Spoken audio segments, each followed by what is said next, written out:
Bonjour et bienvenue.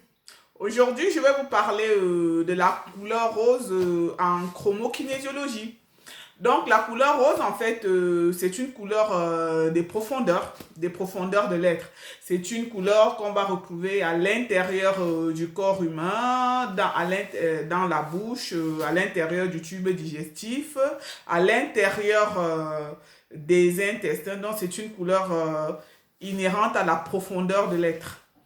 Et cette couleur, en fait, elle va faire appel à des notions comme la compassion, l'amour, inconditionnel, à des notions, en fait, comme la connexion à l'âme, se connecter à soi-même, aller chercher dans les profondeurs de l'être. Donc, cette couleur, c'est vraiment une couleur qui va aussi servir de cicatrisant émotionnel de soi à soi, hein, de soi à soi-même, quand on a des blessures profondes, quand on cherche à comprendre, quand on a un travail intéressant à faire sur soi, un travail de développement personnel et tout, c'est vraiment une couleur qui va nous aider dans ce sens-là. C'est une couleur qu'on peut utiliser en visualisation, c'est une couleur qu'on peut mettre chez soi, hein. Vous voyez comme moi là, j'ai tout un pouf de couleurs. Il faut dire aussi que les couleurs, en fait, elles se retrouvent à l'intérieur du corps humain ou encore dans notre aura ou ces couleurs, en fait, elles ont un impact sur notre personne.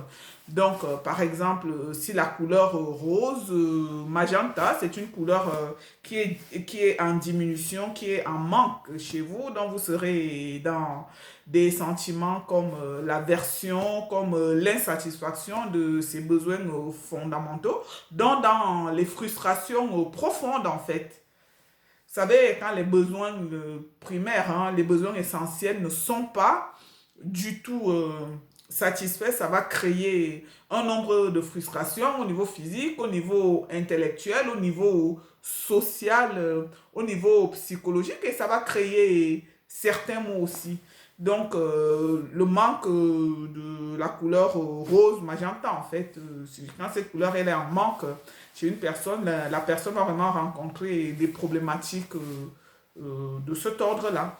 Quand c'est une couleur qui est équilibrée chez nous, on se retrouve avec des capacités comme l'empathie, la facilité de se connecter à son âme, la facilité de détachement en fait, la facilité de prendre du recul.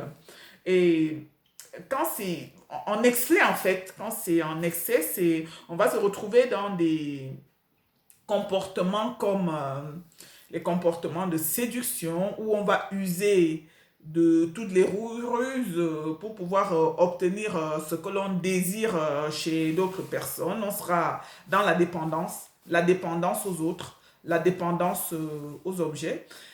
Donc, la couleur rose, c'est, comme je disais, c'est vraiment une couleur des profondeurs de l'être qui va nous permettre d'aller travailler sur les profondeurs en termes de développement personnel au niveau physique, au niveau psychologique, au niveau spirituel. C'est une couleur qu'on peut utiliser pour la connexion à son âme en fait. C'est une couleur qui va aider à se connecter à son âme. Quand on regarde, quand on apprend les triples flammes, la triple flamme, c'est la couleur bleue, la couleur rose et la couleur blanche. C'est vraiment la couleur de l'âme, en fait.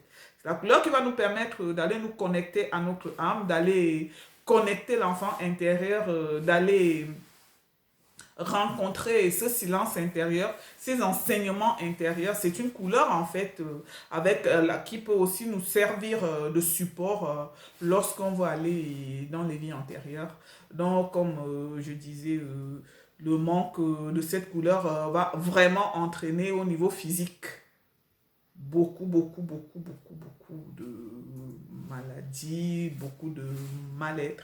Vous savez, quand les besoins fondamentaux, quand les besoins essentiels ne sont pas satisfaits, ça fait des émotions négatives qui vont créer en fait certaines restrictions en profondeur qui ne seront pas forcément visibles sur le moment, mais qui vont impacter et amener l'être humain à pouvoir réagir d'une certaine façon par rapport à certains stimuli, par exemple. Donc, voilà, en ce qui concerne la couleur rose, aujourd'hui, je crois que je vous en ai dit un peu plus sur la couleur rose magenta. Je vous dis merci et à bientôt. Au revoir.